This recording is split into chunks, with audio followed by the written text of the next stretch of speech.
Hello बच्चों, नमस्ते। स्वागत है आप सभी का आपके अपने YouTube channel Mahesh Sharma maths classes पर।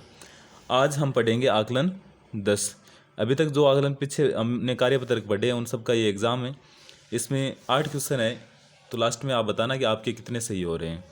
देखते हैं आपने कितना क्या पढ़ा है। पहला क्वेश्चन है कि 9,91,003 को अंकों में लिखिए। तो जैसे ये देखो, इकाई, दहाई, सैकड़ा, हज़ार, 10,000 है, ये नहीं होंगे। ये देखो, इकाई, दहाई, सैकड़ा, हज़ार, 10,000, लाख, तो ये हो सकता है। जैसे 9 लाख तो 9 लाख, 91,000 तो ये 91,000 और 3, तो ये सही है। दूसरा क्वेश्चन है कि संख्या, इकाई, दहाई, सैकड़ा, हज़ार, 10,000, लाख, तो 2,57,601 में लाख एवं सैकड़ा के स्थान पर आए अंकों को परस्पर बदलने पर बनने वाली संख्या है। जैसे लाख के स्थान पर 2 आई है, तो इसको तो सैकड़ा के स्थान पर 6 है उसकी जगह, तो सैकड़ा वाले को तो लाख की जगह, ये 57 है वैसे के वैसे, और उसके बाद में 6 की जगह क्या लिखेंगे, 2 और 0 1, तो ये हो जाएगी 6,57,201, तो 6,57,201।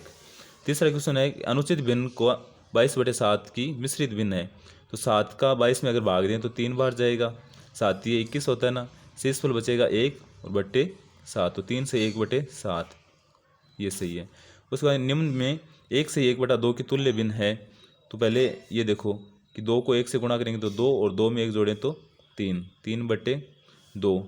अब 1/2 तो हो नहीं सकती, 11/2 भी नहीं होगी, 12/8 करें, यानी 3 को 4 से गुणा करें तो 2 को भी 4 से, तो 3 को 4 से गुणा करेंगे तो 12, और 2 को 4 से करेंगे तो 8, तो 12/8 ये सही है। उसके बाद में निम्नलिखित भिन्नों की तुलना कीजिए और उनके बीच में ग्रेटर देन, इक्वल या लेस देन, इक्वल या ग्रेटर देन में से उपयुक्त चिन्ह लगाइए। जैसे यहाँ दे रखा है 2 से 1/3 और यहाँ दे रखा है 4 से 1/3, तो इनमें कौन सी भिन्न है, 4 से 1/3, ये बड़ी हो गई। यहाँ दे रखा है 6 से 2/3 और 5 से 2/3, तो 6 से 2/3 बड़ी है। उसके बाद में 5 से 1/2 और 11/2, तो इसको यहाँ एक मिश्र भिन्न है और एक सरल भिन्न है, तो इसको भी सरल भिन्न में बदलें। तो 5 दूनी 10 और 10 और 1 11, यानी 11/2 और 11/2 तो क्या हो जाएगी, बराबर। यहाँ है 2 से 2/7 और 3 से 2/7, तो 3 से 2/7 है, ये बड़ी हो गई। उसके बाद में छठा है कि सत्य या असत्य कथनों को छांटिए।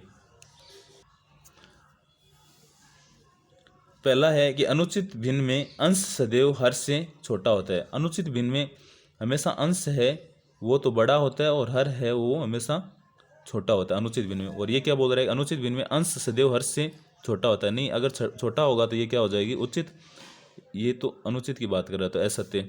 उसके बाद मिश्रित भिन्न को अनुचित भिन्न एवं अनुचित भिन्न को मिश्रित भिन्न के रूप में लिखा जा सकता है, तो हाँ सत्य है। जैसे ये मिश्रित भिन्न है, इसको अपन ने अनुचित भिन्न में लिखा है, या अनुचित भिन्न है तो उसको मिश्रित भिन्न में भी लिख सकते हैं। तीसरा है कि एक धनात्मक एक ऋणात्मक पूर्णांक का गुणनफल सदैव ऋणात्मक होता है। हाँ, मैंने कल ही बताया था आपको कि समान समान को गुणा करेंगे तो आएगा धनात्मक, और अगर असमान को यानी 1 प्लस 1 माइनस को गुणा करेंगे तो माइनस, या 1 प्लस या और 1 माइनस को गुणा करेंगे तो भी माइनस। तो यहाँ दे रखा है एक धनात्मक और ऋणात्मक, तो एक धनात्मक और एक ऋणात्मक का पूर्णांकों का गुणनफल है वो सदैव ऋणात्मक होगा, तो ये बात भी सत्य है।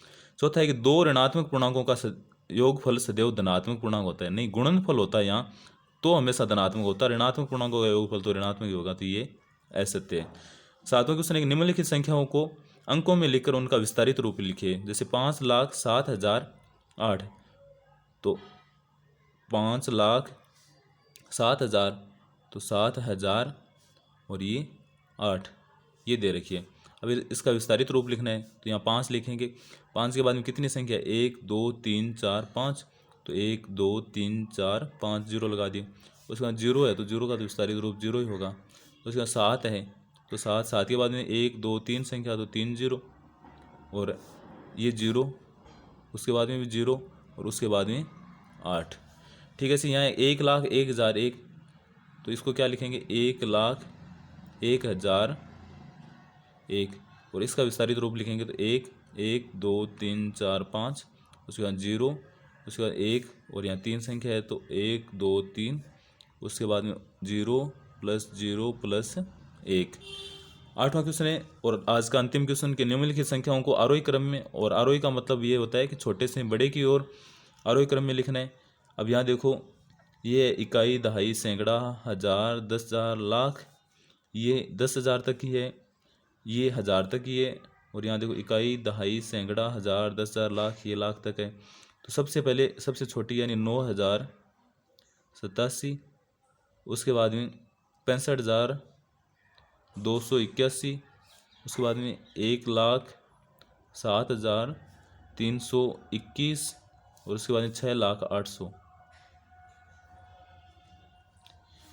ये हो गया आरोही क्रम। हम इसको ऐसे भी लिख सकते हैं। ये था आज का कार्य आकलन 10। आपके 8 में से कितने सही हुए कमेंट करके ज़रूर बताना। लाइक, शेयर और सब्सक्राइब करना ना भूलना। Thank you.